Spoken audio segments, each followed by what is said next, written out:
Hi everyone, welcome to the sale of this very exciting 98 Dynomite R1 GP 500 creation.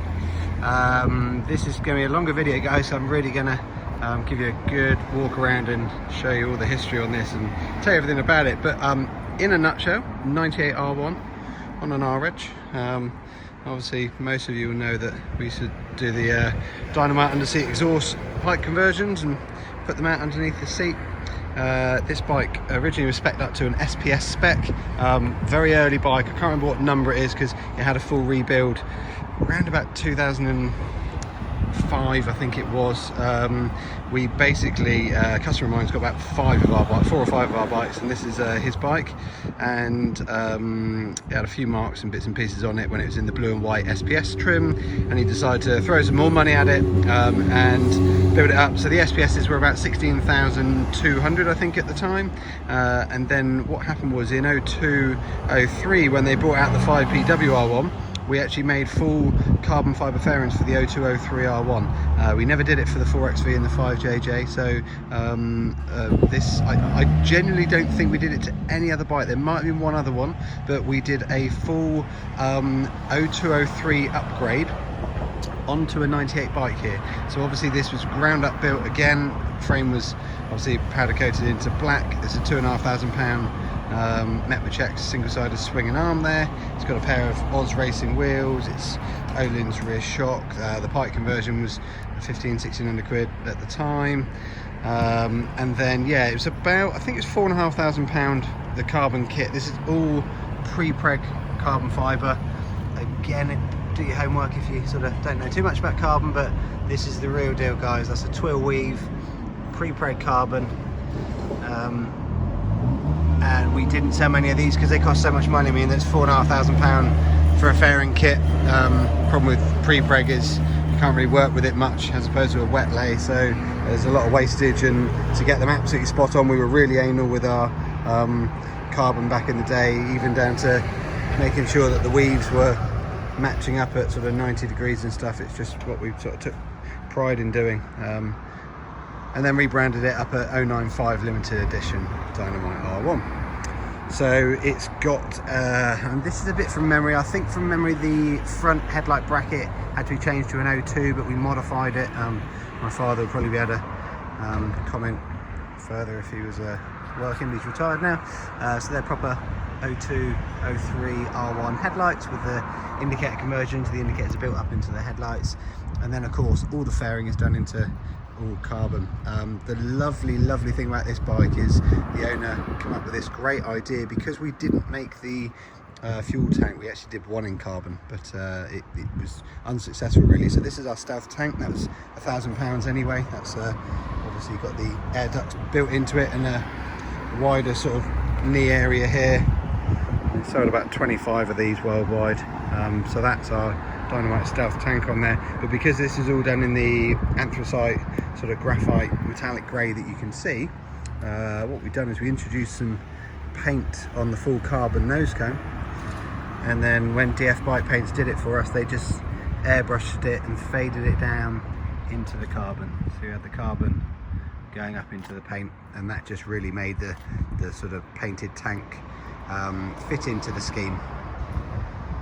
Right to the belly pan, the infamous V panel. I used to have Americans emailing me every other week going, can you sell me the V panels? And we did hardly any of them, so we had loads of problems with those fitting. And there is actually, looking in closely, I can see there's a cable tie in the top corner. We had a couple of issues with some of the manufacturers, some of the parts back in the day, but hey, it's all part and parcel of the build. And then onto the seat unit. I mean, this is beautiful. So it's 5JJ01 shapes, because we much prefer the smaller 5JJ rounded lights. We have given this sort of a 2021 upgrade and put proper indicators on here with a bracket for MOT purposes. We used to build the lights up in the indicators into the rear light, but obviously you've got to have them separate. So this is a full pre-preg carbon. This is all painted. That's not stickers on there, that's all painted in.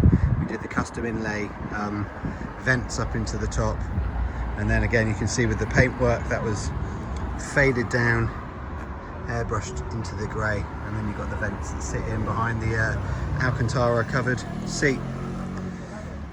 So, like to say, I think a very, very well finished, you know, custom build. I think he was into it for 25 plus £1,000 when we were doing it, and like I said, the swinging arms were £2.5 grand alone at the time from Bill up at Metmachecks. He's changed the rear sets. That's not the rear sets we had on there, but he's put them on at some point. Got a trickle charger lead there, which is handy because the battery relocations on these are up under here. Obviously there's no pillion seat availability with this bike. It's a solo bike, so you've got a trickle charger lead there for it. Engine wise, we didn't really do much modifications. We kept the original headers on these.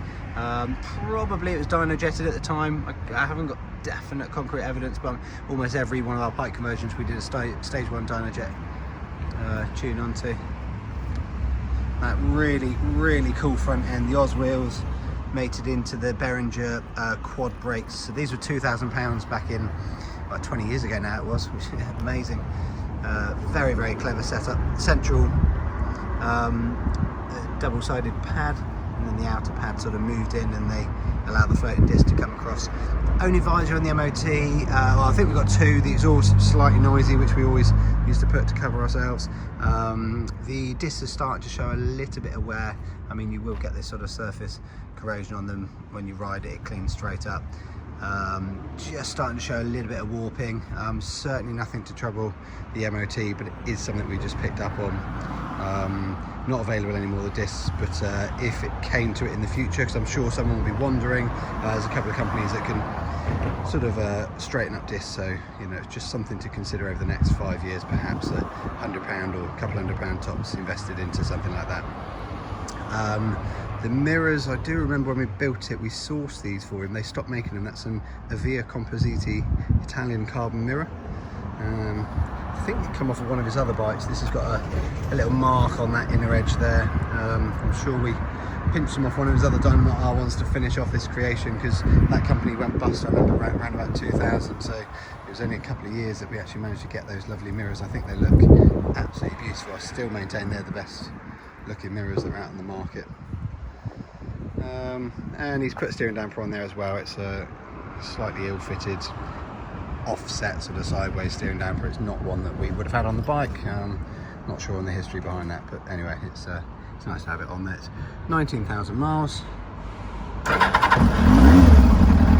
Just had all the carbs overhauled properly, so they've all been off the bike, cleaned out the pilots, the main jets.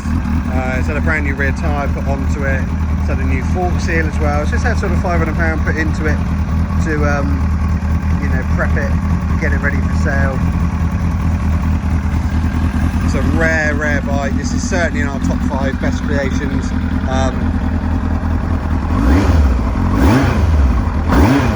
Lovely to ride. But the thing with this is, if you really know your 4X VR1s and you start looking at the fairings and headlight setup, plus the obvious carbon and tank and single sider and quad discs and Olins and all that sort of stuff on the bike conversion, you know, it's a very stealth-like, expensive build. Yeah, up towards the sort of 30 grand mark when you total up all the work that was done with the cost of the bike at the time. So there we have it, guys. 98 Dynomite R1 GP Systems custom carbon fibre. Thanks for watching.